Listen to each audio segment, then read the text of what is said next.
অধিকার তারা পছন্দ করে না। আমাদের এখানে নিশান উপস্থিত আছে, তাকে আক্রমণ করেছিল। ওখানে এনি চৌধুরী ছিল, তাকে আক্রমণ করা হয়েছে। এটা নিশান কিন্তু এনি চৌধুরী না, XY যে থাকতো তাকেই তারা আক্রমণ করতো।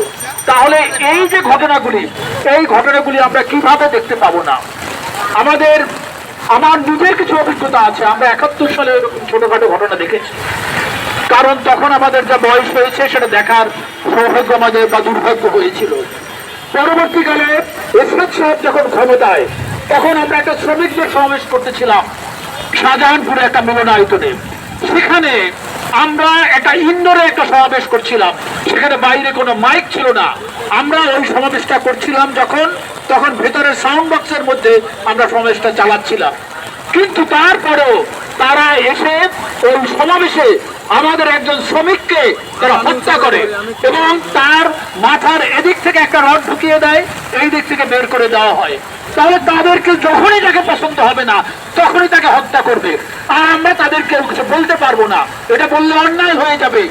এইটা বলা যদি অন্যায় হয় তাহলে আমি এখানে দৃঢ়ভাবে ঘোষণা করতে চাই, এই অন্যায়টা আমরা করব যতক্ষণ পর্যন্ত না তাদের এই অন্যায়টা চলতে থাকবে। বন্ধুরা আমার, এই কথাগুলি আমরা কেন বলছি এবং এই যে জামাত ইসলাম বা মৌলবাদী শক্তিগুলি, এগুলি কি এমনি এমনি তাদের বল বাড়ে? মোটেই তা না। আপনারা দেখবেন প্রতিটা সময় সরকারের আশ্রয় প্রশ্রয়ে তারা এই ঘটনাগুলি ঘটে।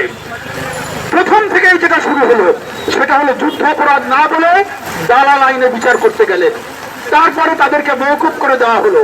তারপরে পরবর্তী যখন ওকে পরিবর্তন হলো তখন তাদেরকে পুনর্বাসন করা হলো। হোসেন মোহাম্মদ এরশাদ তাদের পুনর্বাসন করা হলো এবং বর্তমান সরকারও সেই একই কাজ করছে। তাহলে এই কাজগুলি সরকারের দিক থেকে এটা কেন হচ্ছে? এটা হচ্ছে এই কারণে যে আমাদের বুর্জোয়ারা নিজেরাই দালাল, যেটাকে আমাদের ভাষায় অর্থনীতিতে বলেন মুৎসুদ্দি বুর্জোয়া। এগুলি কেতাবি ভাষা, কিন্তু বাস্তবে আসলে তারা হলো দালাল বুর্জোয়া। এই কথাটা কেন বলছি? আপনারা এই জুলাই অভ্যুত্থান নিয়ে আপনারা এত কলা বলেন, কই এই সময় যারা নৃশংসতা করেছে তাদের বিচারের আপনারা কি করেছেন? আপনার গতকালকেও আজকের পেপারেও আছে, চক্ষু হাসপাতালে যারা চিকিৎসা নিতে গিয়েছে তাদেরকে আপনার কিভাবে অবহেলা করা হয়েছে। আমি নিজে যখন আপনার অরবিশেষ ছিল তাদের সাথে আমাদের যোগাযোগ ছিল, আমরা চেষ্টা করেছিলাম অরবিশে তাদেরকে যেন চিকিৎসার ব্যবস্থা করা হয়। আপনারা জানেন সকলে, আমি এবং কমিউনিস্ট পার্টির নেতা কমরেড কাফি রতন আমরা ওখানে গিয়েছিলাম। আমরা ওখানে রোগীদের সাথে কথা বলেছি, ওখানকার ডাক্তারদের সাথে কথা বলেছি। ওনারা বলেছেন এটা আপনাদের কাজ না, আমরা এটা করে দেব। কি করে দিয়েছে? আমরা যখন শহীদ মিনারে পরবর্তীকালে বৈচিত্র্য লক্ষ্য করি তখন ওখানে এসে অরবিশের একজন লোক আমাকে বললেন যে আপনার ওখানে আমরা যে কি করব, কারণ ওখানে ওরা তো কোনো লিস্টই তৈরি করে না, আমরা কিছু করতে পারি নাই, আমরা চলে গেলাম। এই অবহেলাটা আপনারা করেছেন। কিন্তু 1971 সালে আমাদের এখানে যারা যুদ্ধাহত হয়েছিলেন আপনারা খেয়াল করে দেখবেন তাদের জন্য আমাদের এখানে পঙ্গু হাসপাতাল তৈরি হয়েছিল।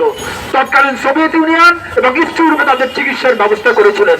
আপনারা তো বলেন আপনাদের নাকি সারা দুনিয়াব্যাপী বন্ধুদের কথা বলেন, তাহলে বন্ধুদের দেশে আমাদের এই রোগীদের চিকিৎসার ব্যবস্থা আপনারা কেন করেন না? আপনারা কি নিয়ে আপনাদের গর্ব করেন? কতগুলি টাকা বাইরে থেকে নিয়ে আসছেন ঋণ হিসাবে, সেইটা আপনাদের গর্ব হিসেবে প্রচার করতে চান। এই প্রসঙ্গে আমি একটা কথা বলতে চাই, আপনার প্রতিদিন বাইরে থেকে যে ঋণ আনেন এটা কেউ এমনি এমনি আমাদের দিয়ে দেয়?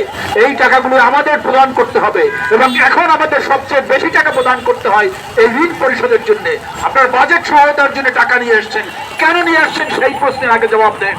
কারণ আগে এই সমস্ত যে মেগা প্রকল্প হতো তার জন্য টাকা এনে তারা লুটপাট করতো।